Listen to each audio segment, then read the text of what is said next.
Мой муж у вас? Какой муж? Какой муж? Мой муж, Николай Петрович Колпаков. Нет. Нет, сударыня, я никакого мужа не знаю.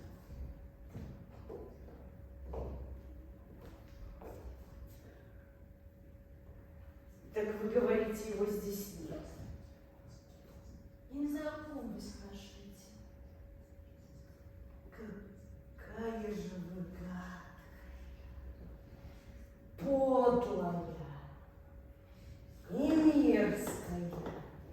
Я очень рада, что наконец могу высказать. Где мой муж?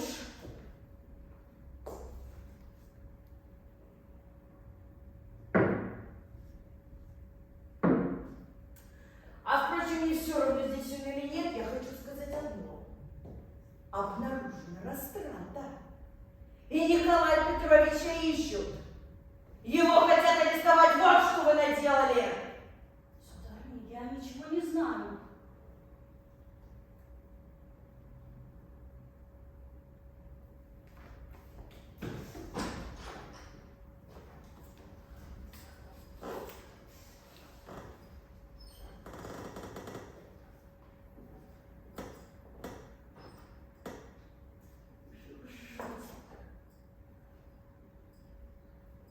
А мне все известно. Да и вас я давно знаю. А еще я знаю, что мой муж просиживал у вас каждый день в последний месяц. Да, так что же?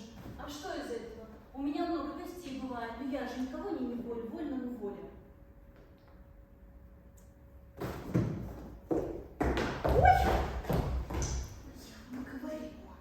Если его сошьют, то я и детям уже умрем с голоду, ну поймите уже вы это.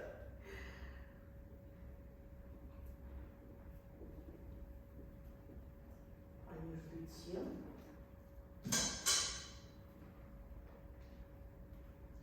есть одно средство, как спасти его и нас от нищеты и позора. Если я сегодня внесу 900 рублей, то его оставят в покое. Только 900 рублей. Какие 900 рублей? Я не знаю, я не брала. Я не прошу у вас 900 рублей. У вас денег нет. Да, впрочем, вашего-то мне и не нужно. Мужчины обыкновенно таким вот, как вы, дарят драгоценные вещи.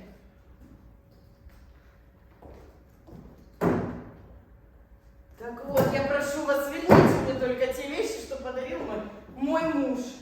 Сударыня, они никаких вещей мне не дарили.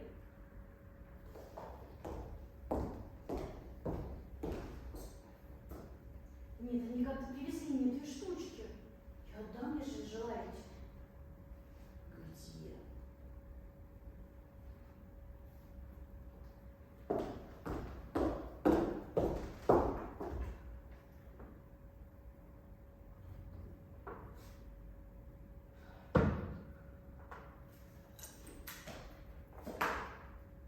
Где? Что же вы мне даете? Я не милостыню прошу. Я прошу то, что принадлежит не вам, что вы, пользуясь вашим положением, выжили из моего мужа, этого слабого, этого несчастного человека.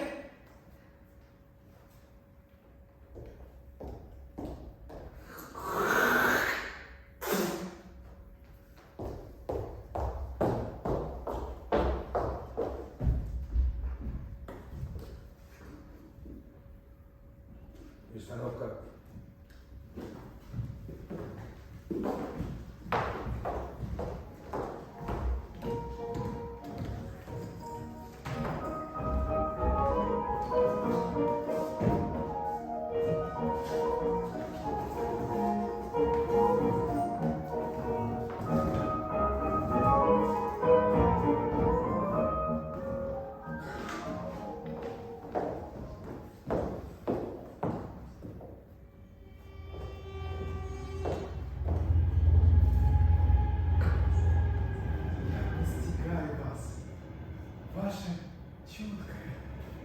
Отзывчивая душа ищет выхода из лабиринта. Да, борьба страшная, чудовищная. Но я знаю, я верю, вы выйдете победительницей. Опишите мне, Вальдемар. Жизнь моя так полна, так разнообразна, так пестра. Но главное, я несчастна. Я страдалец во вкусе Достоевского. Покажите мне мою душу, покажите эту бедную душу. Вы психолог. Не прошло и часа, как мы сидим в этом купе и говорим с вами, а вы уже простили мне все. Все. Прошу вас, не молчите, говорите. Слушайте.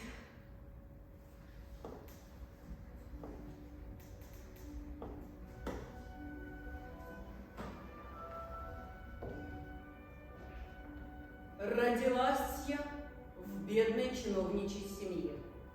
Отец, добрый малый, умница, но дух времени и среды. Я не виню моего бедного отца. Он пил, брал взятки, играл в карты. Мать же. Да что говорить, нужда, борьба за кусок хлеба. Я вынуждена была сама пробивать себе дорогу. Уродливое институтское воспитание, чтение глупых романов, ошибки молодости, первая робкая любовь, а борьба со средой ужасно, а муки зарождающегося неверия в жизнь, в себя. К несчастью, я наделена широкой натурой, я жаждала счастья, и какого? Я жаждала быть человеком, да, быть человеком, в этом я видела свое счастье.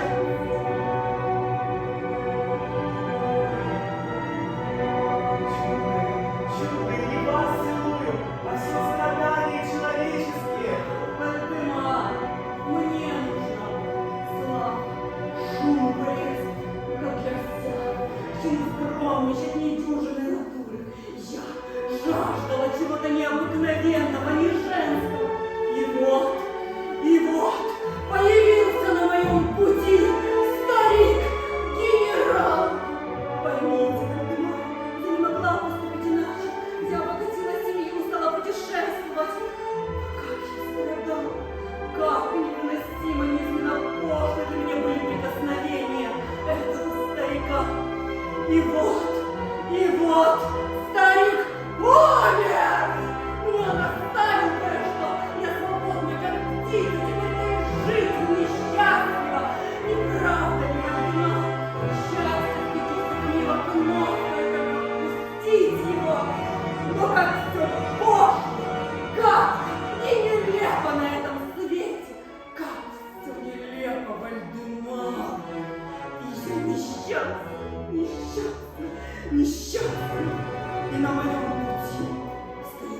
меня на все ходит.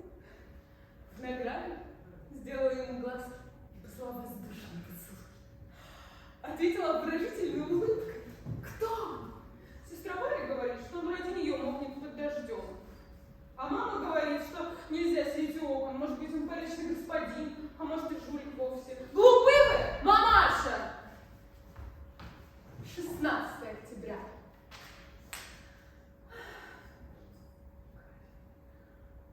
Сестра Варя говорит, что виновата я в том, что он любит меня, а не ее. Любит меня, а не ее. Награда сделала ему глаз и послала воздушный поцелуй. И случайно уронила записочку на тротуар. Написал мелом на рукаве «после». Потом долго-долго ходил и написал «я не прочь, только после». А чего у меня сердце так быстро бьется? 17 октября! Сегодня Варя ударила меня локтем в грудь. Подлая, мерзкая завистница! Сегодня он что-то спрашивал у городового, смотря на наше окна. Интригу затевает. Какие же вы мужчины-кабарщики! 18 октября. Сегодня ночью приехал брат Сережа. Не успел он лечь в постель, его тут же потребовали в участок. Странно это. 19 октября.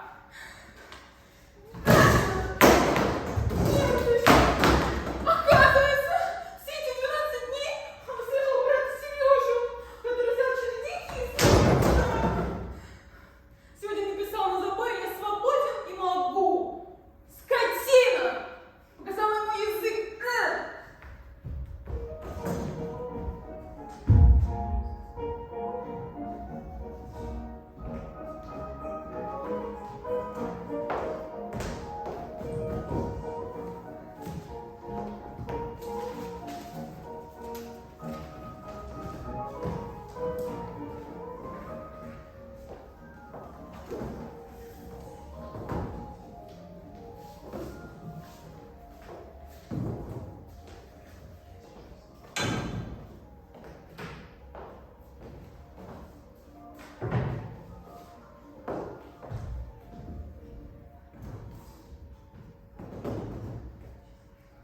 Перед вами счастливейший снег. О, любовь, сладкое мгновение. А когда я сдохну, меня бросят в помойную яму, даже тогда я не забуду взгляд этих узких зрачков, этого бархатного пушистого хвоста. За одно движение этого неземного хвоста я готов отдать весь мир. Впрочем, о чем?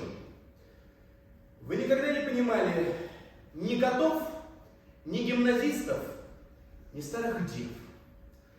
Вы люди мелкие, ничтожные и не можете спокойно смотреть на кошачье счастье.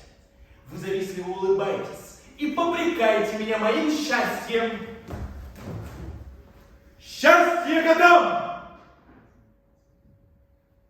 А кому-нибудь из вас приходило в голову спросить, какой ценой обходится нам наше счастье? Ведь в погоне за ним кот борется, рискует и терпит гораздо больше, чем человек. Слушайте же. Обыкновенно в 9 вечера наш кухарка выносит помой. Я следую за ней и пробегаю через весь двор. В конце двора я прыгаю на забор и осторожно ступаю по самому краю. Затем один хороший прыжок, и я иду уже к сараю. Оттуда с усилием карабкаюсь я по водосточной трубе и прыгаю на крышу соседнего здания. Там обыкновенно встречают меня мои соперники. О, господа, если бы вы знали, сколько шрамов скрывается за моей шерстью. Но где? Я начинаю петь. В музыке мы как и теоретики и придерживаемся новой школы. Не гонимся за мотивом, а стараемся петь громче и дольше.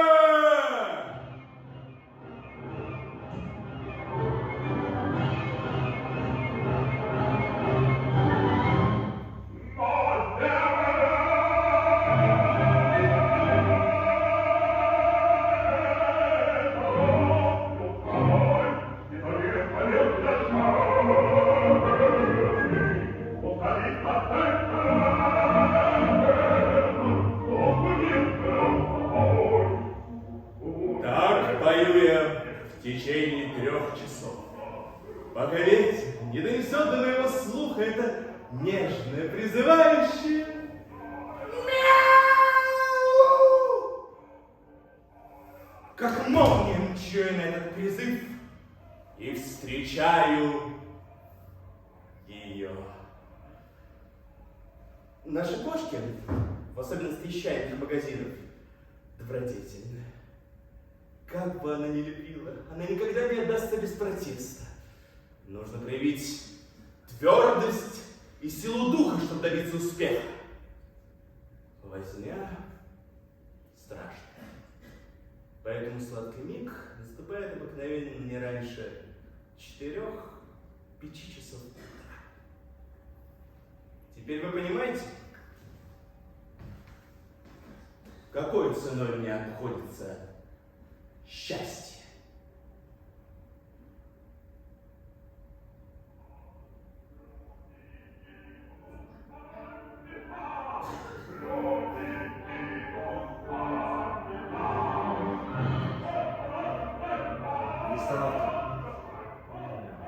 Перестановка.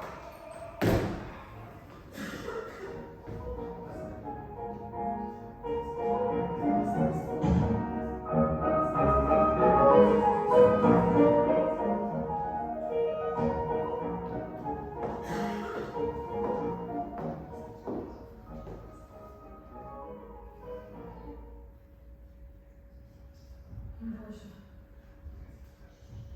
отчего же так тяжело? Поставь его. Быть может, каждая невеста испытывает то же самое чувство перед свадьбой.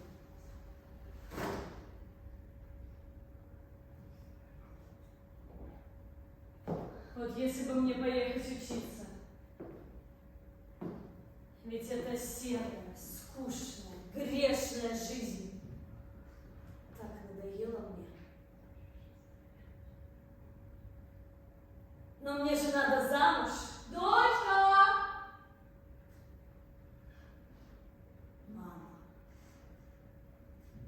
А мама тоже не любила своего покойного мужа. И что? Что теперь? Всю жизнь живет в полной зависимости от своей свекрови. Доброе утро. Доброе. Мама, я хотела... Вчера на ночь начала читать одну повесть, Но я которая хотела... описывается один старик и его дочь. Старик там служит где-то, а в его дочь влюбился один начальник. Я, конечно, не дочитала, но я уверена, что у них все прекрасно, живут счастливо и рожают кучу детей. А мне вот что-то как-то не весело. Отчего я не сплю по ночам? Не знаю. Вот когда мне не спится, я закрываю глаза и представляю, что я Анна Каренина. Представляю, как она ходит, как она говорит, или читаю что-нибудь. Да, мама! Неужели ты не видишь, что со мной делается? А что же с тобой делается? Позволь мне уехать. Уехать? Куда? Позволь мне уехать из дома. Мама, я не люблю этого человека. И замуж я за него не пойду!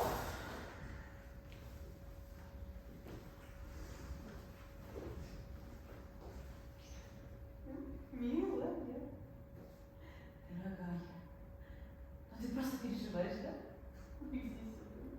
Чего ты? А я, знаешь, тоже так переживала. Пойдем, расскажем.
Мне жить не дается. А я жить, я жить хочу! А вы из меня старуху сделали.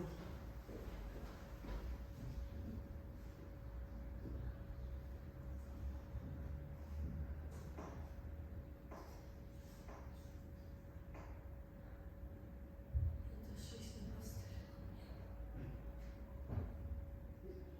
И здесь и дня. И дней не проживу.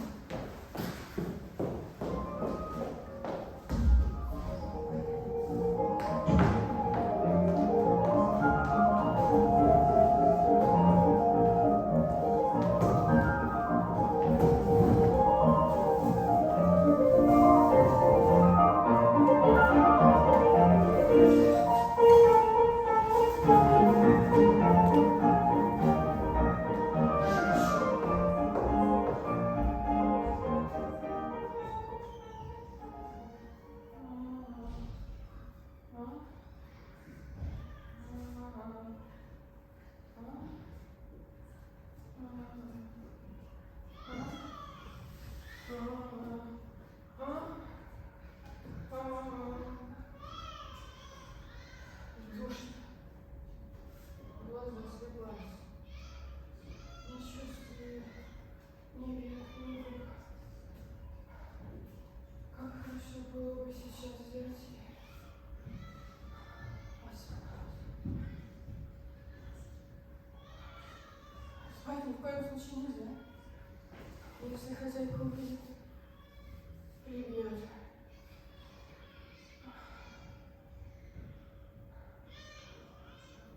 Рассудок. Значит, пора снова приниматься за работу. Работать это хорошо.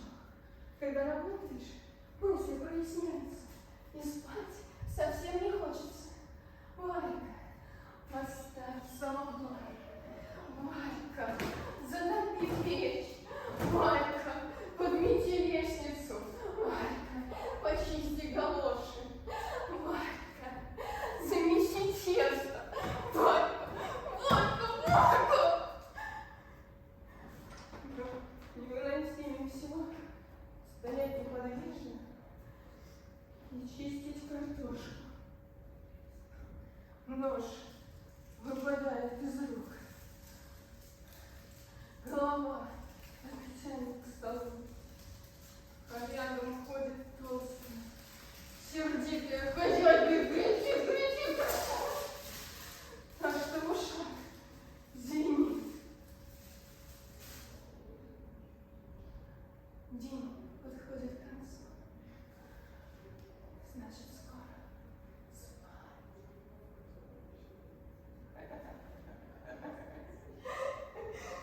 Вечером хозяева снова придут в гости. Варька, поставь самовар. Варька, сбегай за пивом. Варька. И тут раздается последний приказ. Варька, покачай ребенка.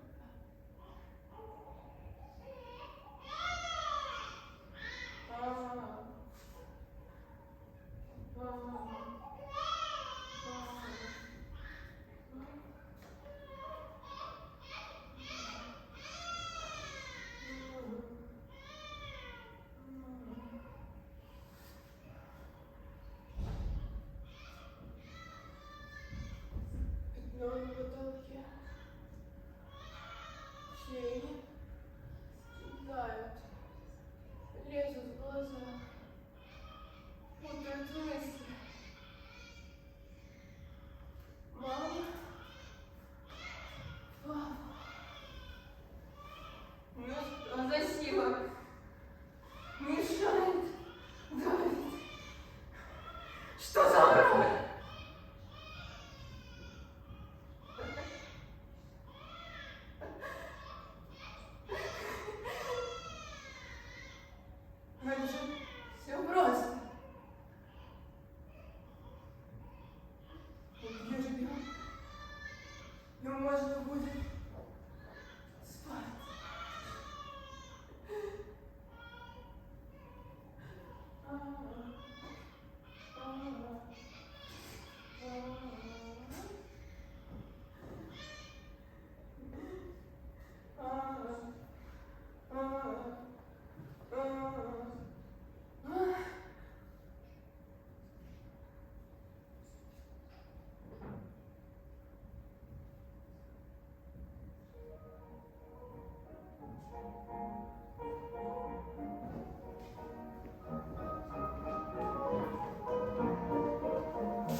Да-да.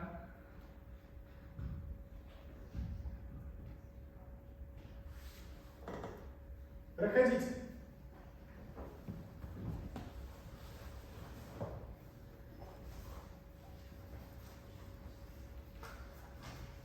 Садитесь. Ну-с, Юлия Васильевна, давайте с вами посчитаемся. Вам, наверное, нужны деньги, а вы такая церемонная, что сами не спросите. Итак, договорились мы с вами, значит, по 30 рублей в месяц. 40. Нет, по 30. У меня записано. Я всегда платил губернаторам по 30. Так, прожили вы у меня, значит, 2 месяца. 2 месяца и 5 дней. Ровно 2 месяца. У меня записано. Следует вам, значит, 60 рублей. Вычесть 9 воскресений. Ведь вы не занимались сколько воскресений, а гуляли только. Да 3 праздника. 3 праздника долой. Потом 4 дня у Коли болели зубы. И не было занятий. 3 дня у вас болели зубы. И моя жена позволила мне заниматься после обеда. Итак, 12 и 7, итого остается 41 рубль. Верно?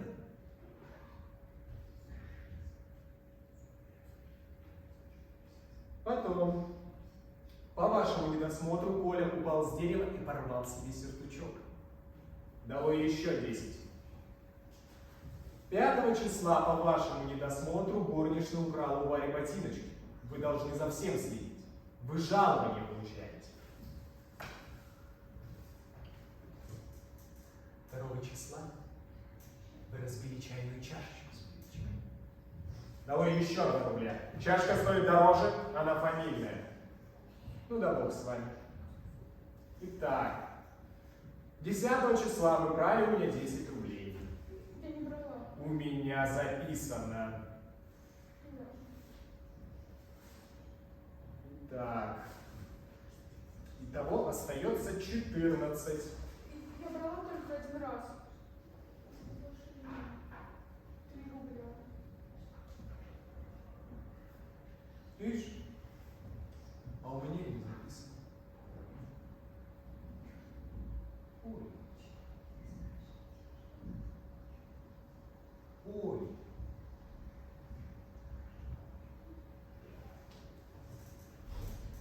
Ой.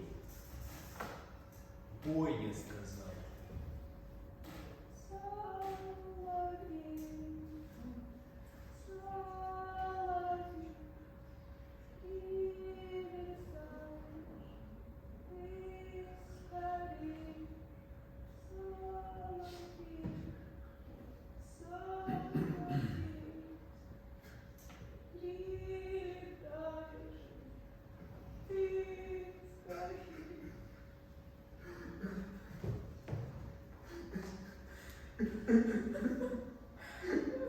Протяни руки.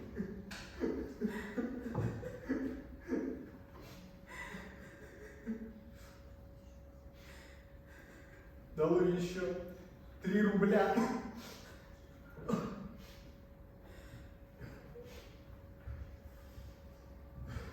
Вот ваши деньги, милейшие. 3, 3, 3, 1 и 1. Получитесь.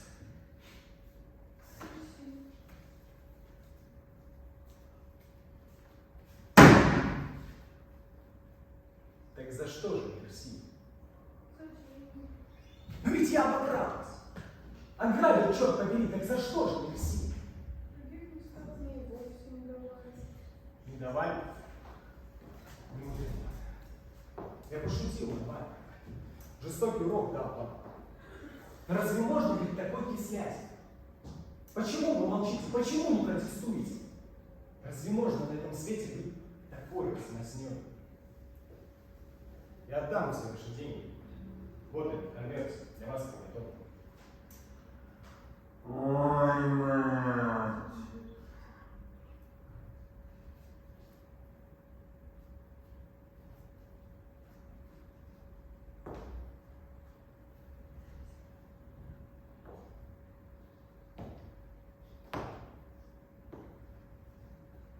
Легко на этом свете быть сильным.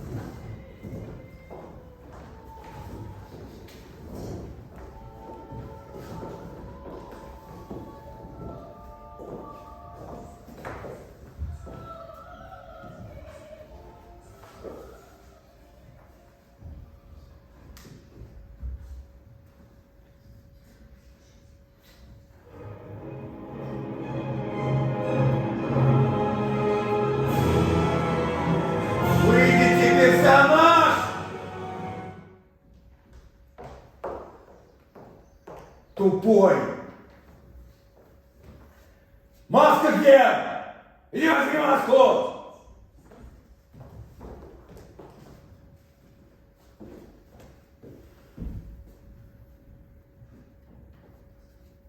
Прогон обосрал!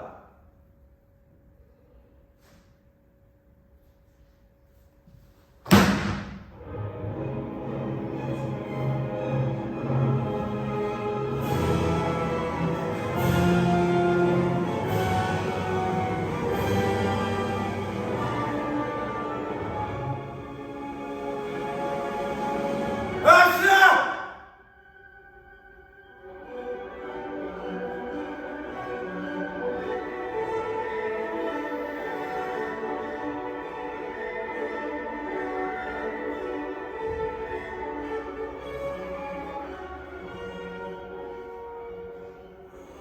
Извините, вашество. Ничего, ничего.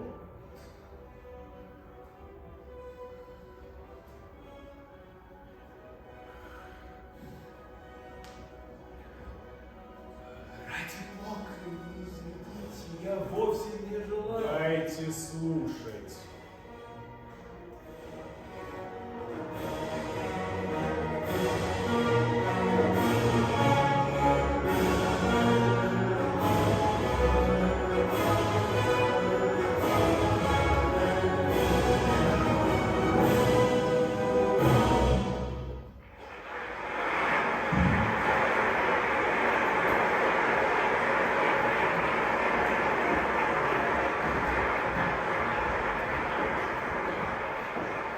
Извините, вашество, я вас обрызгал, я нечаянно. Полно. Я уже забыл.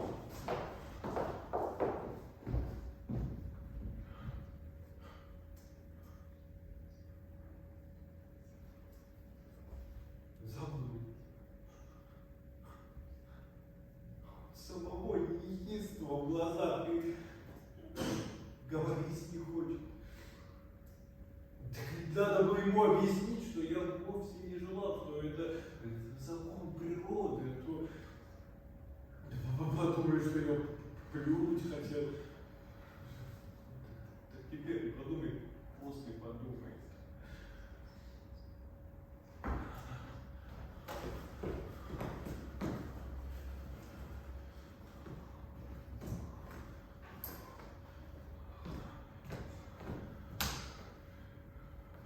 Придя домой, Червяков объяснил все своей жене, но, как ему показалось, жена очень легкомысленно отреагировала.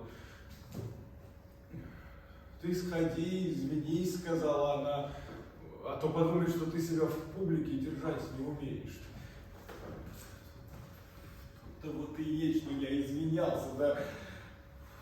Как-то странно и слова путного не сказал. И некогда было разговаривать.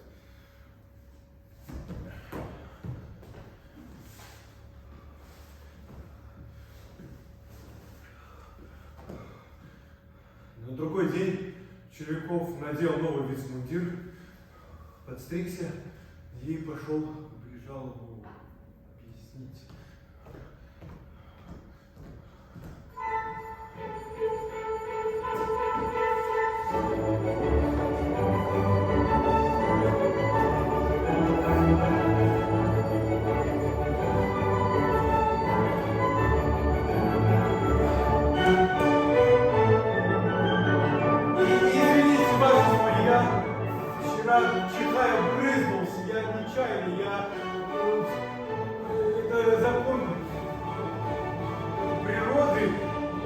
Полно уже.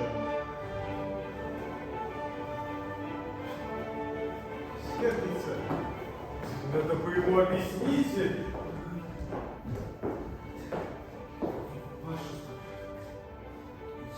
ежели я смею беспокоить вашество, то именно из чувств хочу сказать раскаяние. Не нарочно, сами изволите знать. Вы просто смеетесь.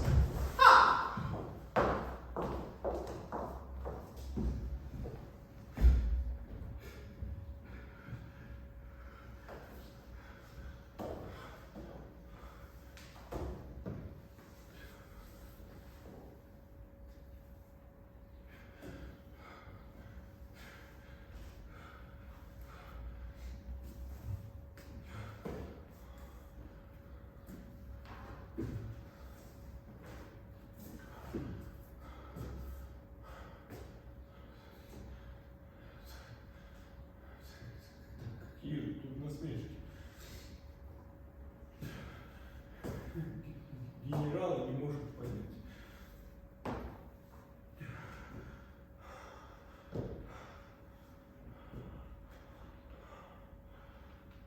Когда так, не стану же я больше извиняться перед этим фанфароном. Ей-богу, не стану. Напишу письмо. Извиняться не стану. Ей-богу, не стану.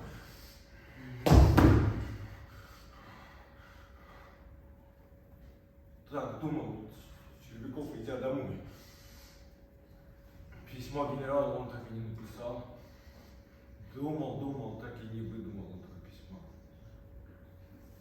Пришлось на другой день самому идти объяснять.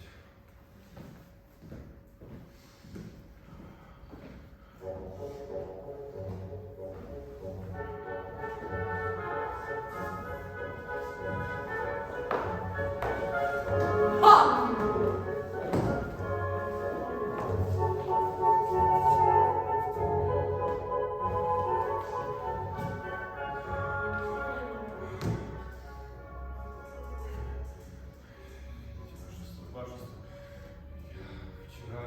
я вчера смел беспокоить вас. Не для того, чтобы смеяться, как вы изволили сказать.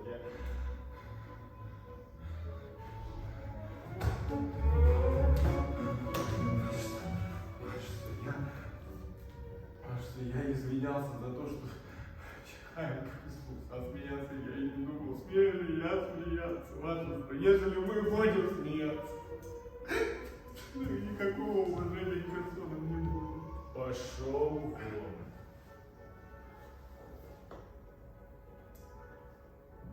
Что? Пошел вон.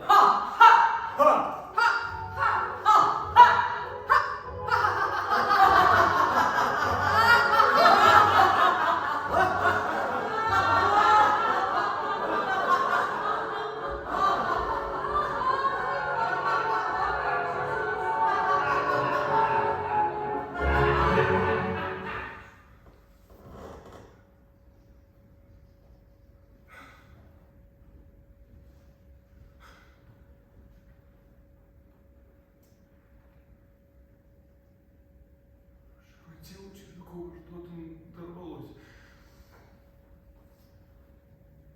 Ничего не видя, ничего не слыша, он попятился к двери и поплелся. Придя машинально домой, не снимая вид с мундира, он лег на диван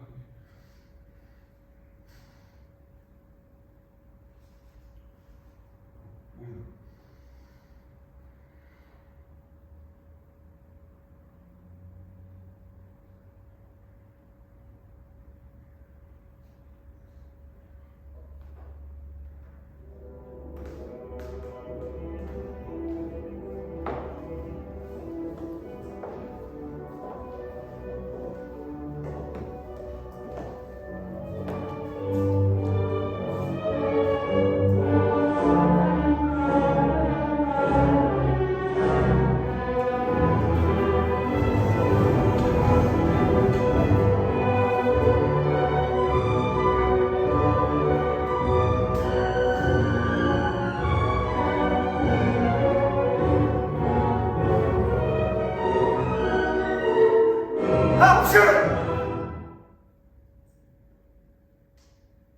Музыка.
Зачем вы говорили, что целовали землю, по которой я ходила? Меня нужно убить. Я чайка. Нет, я актриса.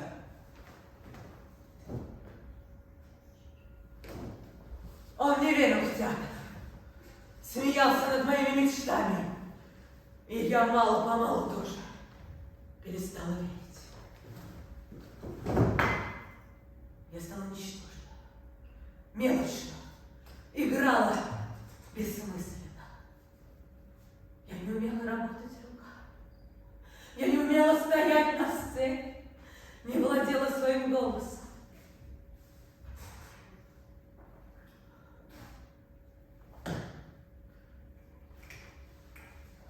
Сейчас я уже настоящая актриса. Я играю с восторгом, с наслаждением, пьянею на сцене и чувствую себя прекрасной.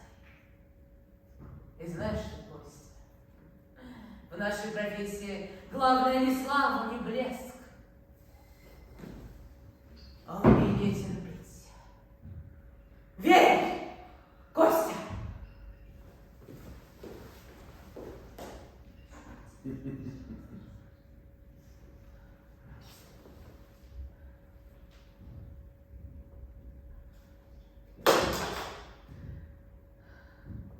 Вот я, Костя. Вот я, Костя, я верю. И мне не страшно. Костя. И я не боюсь жизни.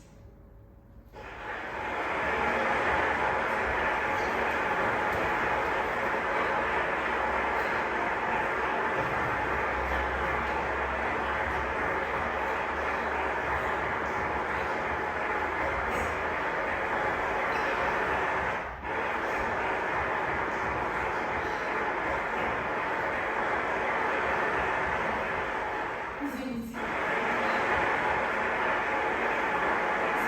пожалуйста. Простите.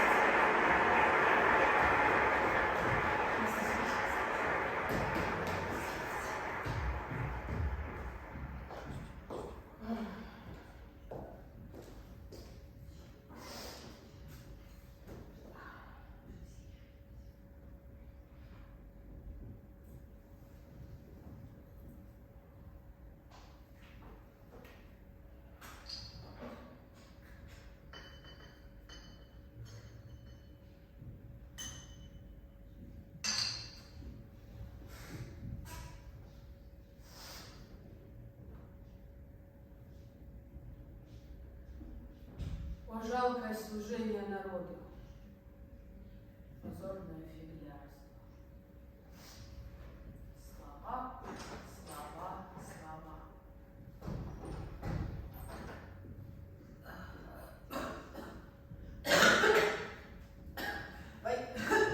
Войдите.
что в любви признаться хочет.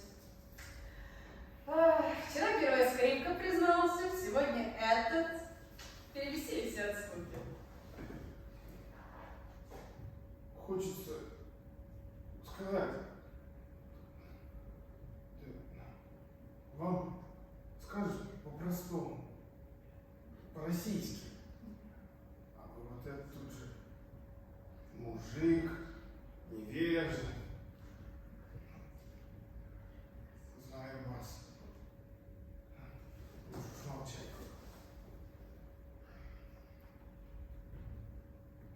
И он что и правда в любви признаться хочет. Мужик он, конечно, неплохой, талантливый. Ну, не в моем вкусе. Хромает. Эти манеры. Нет, никогда.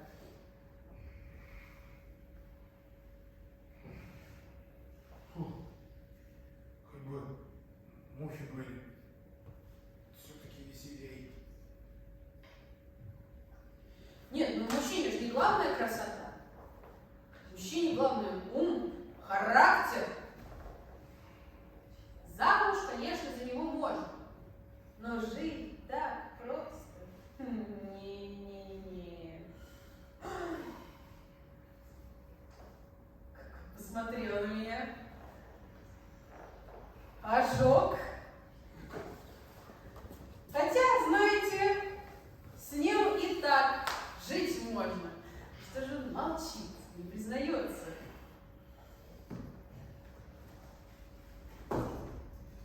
Марья Андреевна, Да. Марья Андреевна, не могу больше молчать. Вот такая вот у меня занафиговская натура. Вы не верите, пройдете. Я все-таки скажу. Говорите,